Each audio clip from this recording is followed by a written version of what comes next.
Sabe o que eu acho engraçado? Pastor, eu gostaria que o meu marido fosse a mesma coisa todo dia.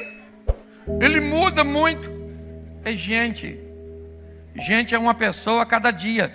Porque a Bíblia diz que cada dia traz consigo o seu mal, gente. Tem dia que nós estamos bem, tem dia que nós não estamos muito bem, tem dia que nós estamos terríveis, tem dia que nós estamos maravilhosos. Glória a Deus. Se a gente pensa um homem todo dia chegando em casa, boa noite, meu amor. Domingo. Agora segunda. Boa noite, meu amor. Terça. Boa noite, meu amor. Quarta. Ninguém aguenta. Você é casado com uma pessoa, com um ser humano. Vai ter dia que ele vai estar introvertido, vai estar calado, vai ter dia que vai estar falante, tem dia que está mais amoroso, tem dia que o amor foi embora. É assim que funciona, sabe? Quem vai viver em família precisa. Agora deixa eu falar um pouco com você sobre deixar o lar de origem, que também é difícil, sabe? Casa, o brasileiro tem um mal. Ele costuma se meter na vida dos filhos depois que casa. Sim. A mãe quer dominar. O menino casa. E a mãe quer mandar nele depois de casado. É o filho da hiena. Querido, deixa eu falar com você. Depois que você casou, a prioridade é a sua esposa. Se sua mãe vai na sua casa para desagradar a sua esposa, você chama sua mãe e fala: chega aqui, mãe. Amor, dá um beijo aqui no filho. A senhora não manda aqui não.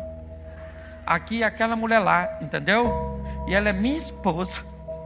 E se a senhora gostar dela, a senhora vem aqui nos visitar. Se a senhora não gostar dela, a senhora me espera lá que eu vou te visitar, porque abandonar a senhora eu não vou, porque eu te amo. Agora não vem se meter com a minha mulher aqui não, porque isso aqui é o reino daquela hiena ali. Sim. Estou cansado de ver gente que tem dificuldade para botar sua família de origem no lugar. Não pode acontecer nada que liga. Brigou com o marido. Mãe, ele gritou comigo. A senhora faz assim, engano. Sim. Quando você se casar, nunca more muito perto da família, nem muito longe. Muito perto eles vão todo dia. Muito longe eles vão para passar muitos dias. Não é verdade? É um sistema de defesa. Pastor, eu quero casar com alguém que já foi casado. Pode? O que você acha? Claro que pode. Pode. Todo mundo tem direito de refazer sua vida. Só que costuma ser mais doloroso. Por quê? Porque a pessoa já veio de um relacionamento falido, ou então ficou viúvo. E se você for casar com viúvo, olha direitinho, porque normalmente é o bom que morre primeiro. Quem fica é o ruim. Vai por mim, examina direitinho. Você quer se casar com alguém que foi traída no outro relacionamento? Não se espante se ela achar que você também é um traidor. Transferência. Aí depois vem reclamar comigo: pastor, ela pensa que eu sou o outro. Chega em casa, me encosta na parede, manda eu abrir as pernas assim. Ela é da polícia. Vai casar com alguém que tem filho? Pode, mas é mais caro. E depois que você casa, o menino passa a ser seu. Mesmo que não more contigo hoje, mas pode morar daqui a alguns anos. Eu já vi casos de pessoas que se casam com pessoas que têm filhos, e os filhos ainda são bem bebês. Normalmente sempre fica com a mãe. Quando fica, às vezes, adolescente fica rebelde pela ausência da figura paterna e de um poder mais austero. O que a mãe fala? Chega. Agora você vai morar com o seu? Quem é que é casado com o pai desse menino? Terrível esse garoto. A senhora. Não quero. Não quer. Não quer não. Pois é, querido. Não quer, mas vai. Ou então vai separar de novo. E outra coisa, quando fizer aniversário, você paga tudo. E o pai dele vem mascando um chiclete, entra na sua casa, não deu R$1, e ainda fica de olho na sua mulher, que é ex dele, que agora você está cuidando e fazendo manutenções periódicas. Não é verdade? Aí ele olha e fala para o menino assim: sua mãe está legalzinha, hein? E o garoto fica torcendo: pega ela, pai, pega ela, querendo a restauração da família. Eu só queria que você botasse na balança. Eu falei que você ia estar arrependido de ter vindo nesse culto. Olha só, deixa eu terminar falando de filhos. Quem tem filho aí, levanta a mão. Pois é, bom, né? Filho é uma bênção, herança do Senhor. Se você não tem, quando você tiver, 2 palavras vão ecoar na sua mente por longos meses, anos.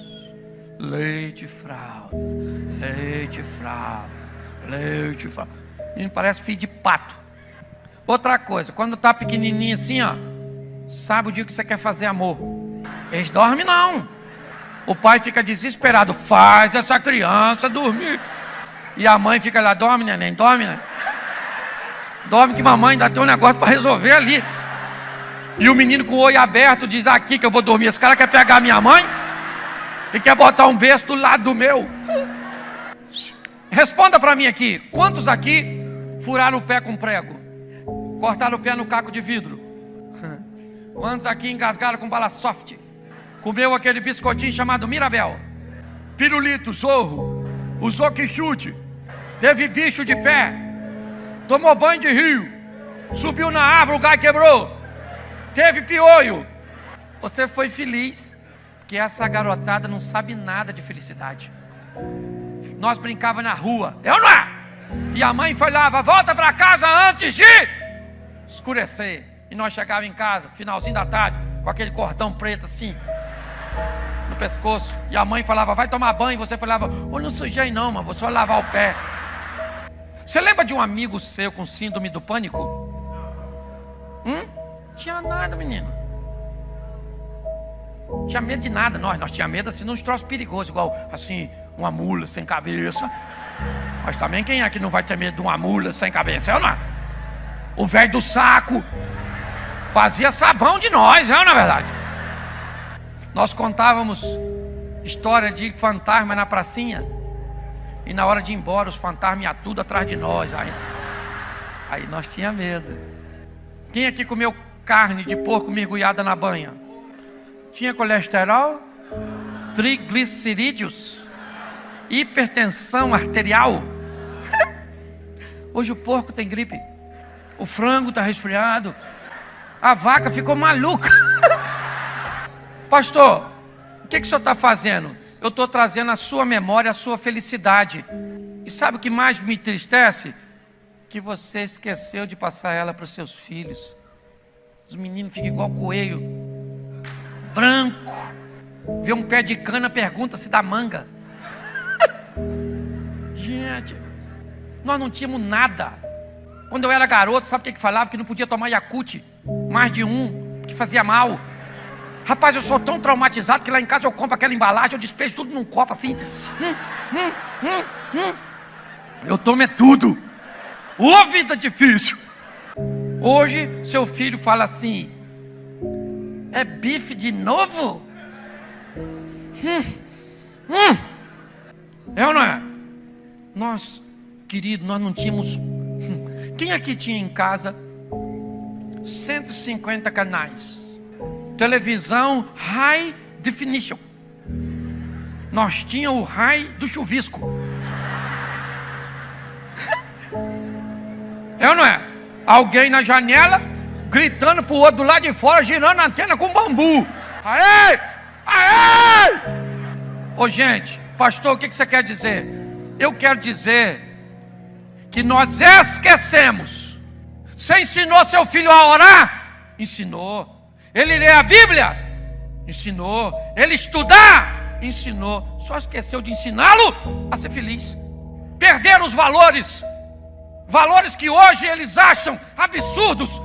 Quantas vezes chegávamos no mais velho e dizia para ele: bênção, Deus te abençoe, meu filho. Eu recebi umas dessas, pelo menos umas 10 vezes no dia. O pai chegava em casa e outra coisa, batia. Quem aqui apanhou? Levanta a mão. Você ficou doido? Virou serial killer? você aí. Hoje pode bater, mas não. O menino fica traumatizado. Ah, é? Ninguém criou lei quando eu apanhei. Agora na hora de eu bater, quer criar lei. Esse dia eu falei para meu filho, eu vou bater em você. Ele falou, não fiz nada. Eu falei, eu não quero justiça, eu quero vingança. Eu não estou promovendo aqui violência. Não é isso não, violência doméstica. Mas crianças têm que apanhar. Nós apanhava. Não é? Se o pai ameaçasse a gente, ó, você vai sair comigo. Se fizer bagunça, apanha. Se nós fizéssemos, chegava em casa, acontecia o quê? Hoje, as mães, ó, eu vou levar você, garoto. Mas se você correr, se você fizer bagunça, eu vou te arrebentar. A criança, arrebentar. Aí ele faz bagunça, a mãe o que que fala? Eu te avisei. Bate? Que não corrige não. Não estou falando de espancamento, estou falando de disciplina. A Bíblia diz que toda criança tem que apanhar porque nasce doida. Provérbio, a vara da disciplina tira a loucura do coração da criança. Se a vara da disciplina tira a loucura do coração da criança, porque as crianças são doidas, ele precisa de uma vara para tirar a loucura. É a Bíblia, não sou eu. Sabe o que está acontecendo, gente? Nós deixamos os valores e estamos perecendo. Coloque os valores no seu casamento, querido. Aprenda a honrar sua esposa, aprenda a honrar seu marido, aprenda a honrar seus filhos com atenção, com limites. Você quando corrige um filho, isso é honra. Disciplinar um filho é honrá-lo. Deixa eu falar uma coisa para você. Quem tacou fogo no índio lá em Brasília não foi ninguém de comunidade carente não. Foi filho de gente bacana. Quem espancou a prostituta na Barra da Tijuca não foi ninguém das comunidades carentes não. Foi gente treinada em lar abastado, mas sem limite. Você está entendendo? Então chame seu filho, sua filha, seu marido, sua esposa. Vai brincar, se divertir, fazer seu culto doméstico, orar, jejuar. Mas mais do que isso, ensine seu filho a ser feliz. Porque não adianta nada eu abrir a Bíblia e citar um texto para ele e durante o restante do dia ele vê o meu mau comportamento. Por que esse menino não anda com Deus? Porque a senhora não anda, a senhora só vai para a igreja. A senhora não anda com Deus. Ah, criei meu filho na igreja e hoje ele desviou. O que aconteceu? A Bíblia não manda ser criado na igreja, manda ser criado no caminho do Senhor. E uma das etapas do caminho é a igreja. Eu fui num culto e no meio do culto, pastor, antes de passar a palavra para mim, o pastor falou assim, agora vamos no nosso anúncio. Entrou a Globeleza num telão desse, pelada, no meio da igreja, chamando assim a Globeleza, pintada. Eu falei, sangue de Jesus tem poder. O Satanás apertou. Aí, um culto de família, a dona pelada. Falei, agora escandalizei. E a igreja toda. Aí o pastor vai pegar, meu amigo Simonton subiu, pegou o microfone e disse assim, alguém se escandalizou com o vídeo? Ninguém falou nada, mas o escândalo era visível em todos. E ele disse, provavelmente vocês devem achar que isso não deveria estar passando aqui, porque aqui é a casa de Deus. Mas o mais engraçado é que isso passa quase 100 vezes durante o dia na sua casa e você não se escandaliza, porque lá não é a casa de Deus, né? Menino, pensa numa manada de avestruz. Nossa igreja começa no nosso lar. Entendeu? Então ame mais, divirta-se. Eu estou aqui, ó, quase uma hora falando com você só de coisa ruim, de forma boa, e você rindo. E olha que você está feliz pra caramba e seus problemas nem resolveu ainda. Por quê? Porque quem pode resolver é você, deixando os valores de Deus entrarem na sua casa, no seu casamento, na criação dos seus filhos, no tratamento com seus pais. É assim que funciona, sabe? Isso para mim é que é maravilhoso. Isso para mim é que é sensacional, sabe? É entender que a Bíblia tem princípios. Olha que meu pai casou 8 vezes. Me deram para 5 lados diferentes. Sabe com quem eu aprendi a ser marido? Aqui, ó. A Bíblia me ensinou a ser pai, porque eu não tive. A Bíblia me ensinou. Então, que nós sejamos ensináveis, capazes de aprender e de colocar em prática. Você está num culto de família que pode mudar a história da sua vida. Sabe, essa Fiona que está do seu lado pode voltar como princesa. O Shrek. Ele pode sair daqui como encantado. E o burro, nem se fala, é na verdade. Então é isso. Diga para quem está do seu lado assim: você pode ser feliz ao meu lado. Isso. Por que é tão difícil mudar? Porque muitas vezes estabelecer um novo padrão de ações, de pensamentos, é tão difícil. A maioria de nós sabemos o que é certo, mas temos grandes dificuldades de fazer o que é certo. Às vezes não simplesmente no que diz respeito ao pecado, mas o que diz respeito a decisões assertivas que podem levar a nossa situação econômica para uma nova esfera ou para um outro nível, que possa levar o nosso relacionamento com Deus numa outra esfera, no que diz respeito ao relacionamento espiritual, que possa levar o nosso casamento, né, ou a criação de nossos filhos, ou o estabelecimento de nossa credibilidade.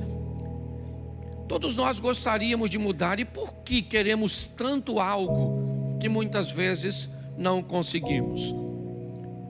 Talvez porque temos um pouco de dificuldade de entender que o nosso cérebro, programado para gastar sempre menos energia, sempre poupar, né, muito mais para que o corpo se mantenha firme, ele procure repetir comportamentos, ele procure sempre o conforto de fazer coisas cujas quais se precisa gastar menos energia.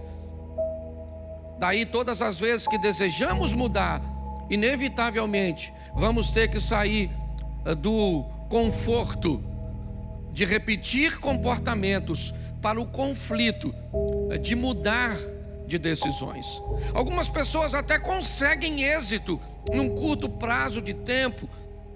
Começa a ler a Bíblia e consegue ler alguns capítulos ou alguns livros, mas é só depois, só passar um tempinho e já não consegue ler mais.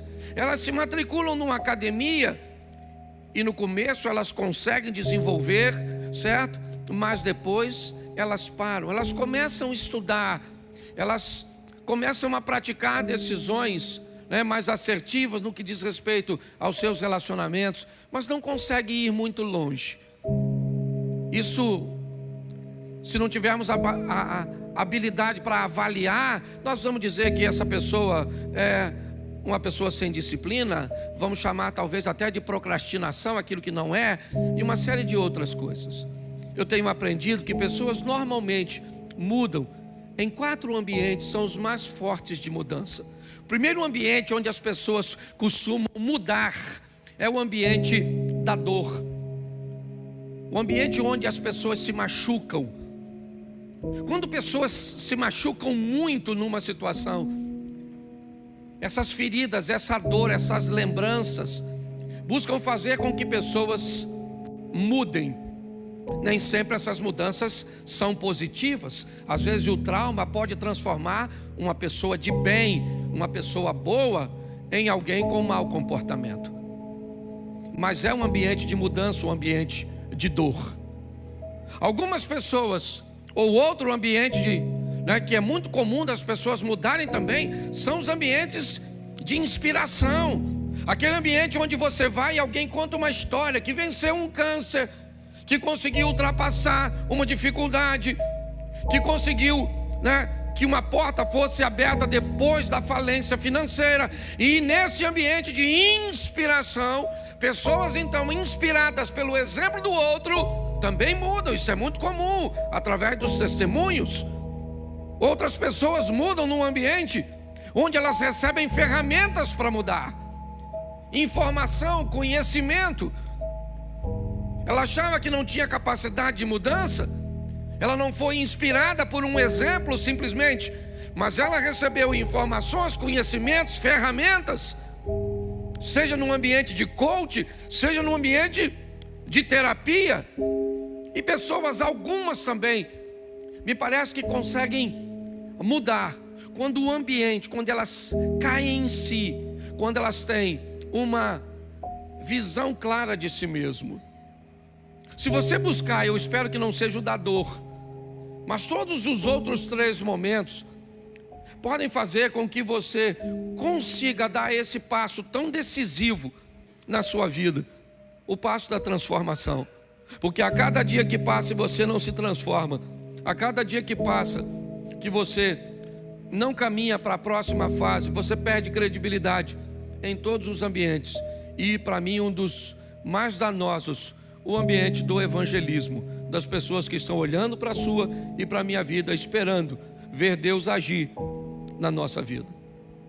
Hoje eu quero falar com você sobre uma das oportunidades mais extraordinárias que recebemos, a oportunidade da salvação. O tema da minha mensagem é: a salvação chegou. E eu vou mostrar a você que ela chega sob diversos modelos, sempre trazendo a mesma direção, sempre colocando as pessoas no mesmo trilho, mas de formas diferentes. Então eu separei algumas formas aqui que eu acho que vale a pena você olhar, ouvir, anotar, depois assistir de novo, pois essa mensagem vai ficar gravada. E eu quero começar pelo 2º livro dos Reis, o capítulo 5, o verso 2. Vamos ver que forma muitas vezes a salvação vai bater na nossa porta de uma forma bem estranha. E saíram tropas da Síria e da terra de Israel e levaram preso uma menina que ficou ao serviço da mulher de Naamã. Preste atenção como Deus vai levar a salvação a um povo que não tinha salvação.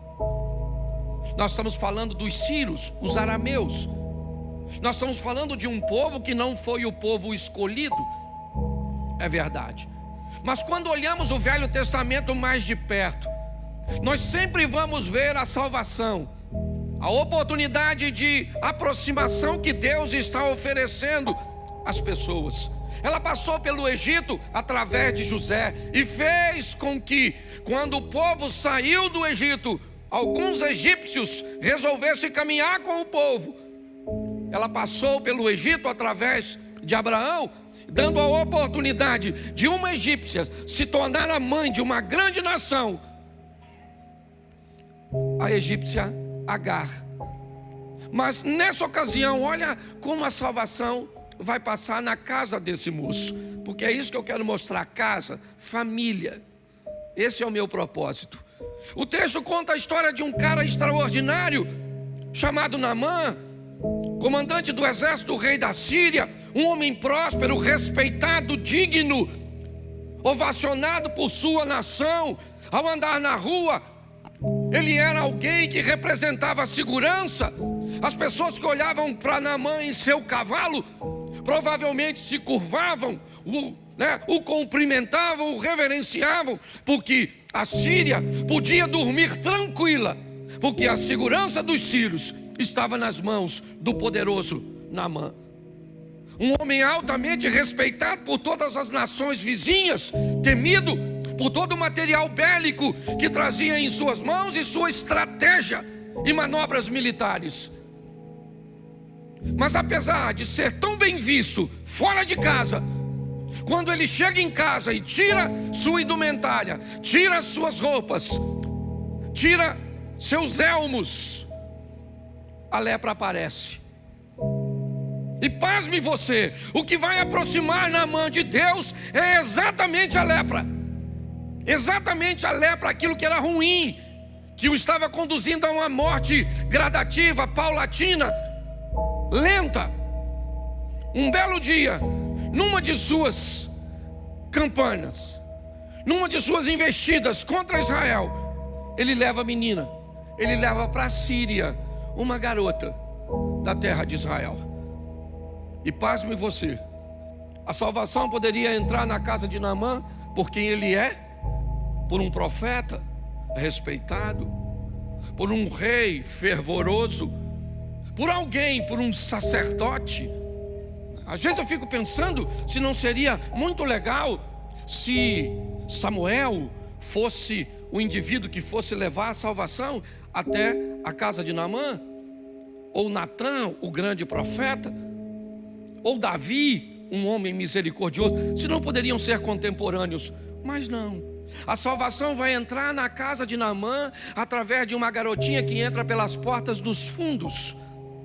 Uma menina sem muita expressividade, alguém que nem se sabe o nome, levou a palavra da salvação a um dos homens mais poderosos do Velho Testamento. Uma menina entra na casa de Naamã, e a salvação para Naamã entra através de uma menina por causa de uma dor, por causa da lepra que ele tem. Preste atenção, essa menina começa dentro da casa de Naamã a trazer a esperança para algo que não tem esperança, a trazer possibilidade de sucesso para algo que não tem possibilidade de sucesso. Sabe o que essa menina traz consigo? A palavra de Deus. Se tivéssemos no Novo Testamento, eu diria o Evangelho, as boas novas, mas por que não dizer umas boas novas também no Antigo Testamento? Onde a menina chega na casa de um leproso e diz: tem cura para você. Onde uma voz, uma palavra chega numa casa e diz: tem restauração para o seu casamento, tem libertação para os seus filhos, tem cura para essa doença, tem solução para você. É isso que essa menina traz consigo. Naamã está em busca de quê? De ser salvo, de ir para o céu? É lógico que não. Na sua cultura não é assim que funciona. Por que você acha que ele leva presentes? Quase 350 quilos de prata, quase 75 quilos de ouro. Por que é que você acha que o rei, provavelmente Ben-Hadad, manda Naamã levar tudo isso para dar de presente? Provavelmente para Jotão, o rei. Porque na cabeça deles, o sacerdote e o profeta são funcionários do monarca. Então eles vão ser pagos pelo serviço de curar. Esse é o modelo mental deles. O que eles não sabem é que o Deus que quer salvar, para salvar não precisa de dinheiro. Salvação não se compra, nem no Velho nem no Novo Testamento. Quando olhamos para isso, que vemos uma menina entrando. Cuidado, cuidado, porque às vezes o sucesso de sua vida vai bater na sua porta no modelo cujo qual você não espera. Às vezes você está pensando que para mudar de vida você precisa ter um amigo rico e poderoso, e pode entrar alguém que não tem dinheiro nenhum, mas cheio de Deus, e levar a sua vida para um outro nível. Nós precisamos entender isso. Quando olhamos para essa história, é isso que vemos. A salvação chegou na casa de Naamã. Onde? Numa garotinha. Você sabe quanto valia a palavra de uma mulher naquela época? Nada. Se fosse novinha, menos ainda. E se fosse estrangeira? O que essa garotinha tinha para ganhar credibilidade? Vida. Repita comigo: o mundo espiritual não reconhece o que eu falo. O mundo espiritual reconhece o que eu vivo. Fale menos e viva mais. Naamã voltou para casa curado, sim ou não? Sim ou não? Mas voltou para casa com Deus, sim ou não? Construindo um altar para ele adorar o Deus que ele conheceu em Samaria, por causa da palavra de uma garotinha. Então fique atento, querido, porque Deus às vezes quer usar até uma mula para falar com você. Ah, eu não recebo palavra. Gente, aprenda uma coisa: não se preocupe muito com quem está falando, se preocupe com o que está falando. Preste bem atenção nisso. Você não precisa dar crédito para tudo, mas também não precisa dar crédito para nada, ou tirar o crédito de tudo. Então vamos olhar isso. Esse é o primeiro. Olha, entrou de uma forma muito esquisita. Vou te mostrar outra passagem. Coloca aí Josué, capítulo 2, verso 1. Pensa só, essa também é bem bagunçadinha, para quebrar nossos paradigmas. Enviou Josué, filho de Num, 2 homens desde Sitim a espiar secretamente, dizendo: andai e observai a terra e a Jericó. Foram, pois, e entraram na casa de uma mulher prostituta, cujo nome era E dormiram? Ô, gente, seja franco. Suponhamos que nós vamos fazer uma visita. Tem alguém de Petrópolis aqui? Então eu vou trocar. Não estou querendo ofender nada não, tá bom? Vou pegar uma palavra. Deixa eu pegar aqui, confim da terra. É porque tem gente na internet. Tá certo? Então vamos dizer que nós fôssemos enviados lá nos confins da terra. Eu e tu. E a gente chega lá, 2 crentes. Quem nos mandou foi Deus. Tu ia aonde? Para dormir na casa da dona Raabe, uma prostituta? Seja franco, tu tem reputação, crente. Eu acho isso mó barato. Primeiro porque essa mulher não pertence ao povo de Deus. Olha a salvação passando em Jericó. É ou não é? A Raabe quer ser salva, sim ou não? Mas mais do que ela quer salvar quem? Toda a sua família. Eu gosto dessa dona. Uma vida meio torta, mas meio certa. Aliás, quem aqui tem direito de falar contra a dona Raabe? O nome dela está na genealogia do Cristo. E o teu está no Serasa. Pense nisso. Olha que diferença, você botando defeito nela. Muita gente sorriu porque achou graça. Outros sorriram porque lembraram que é verdade.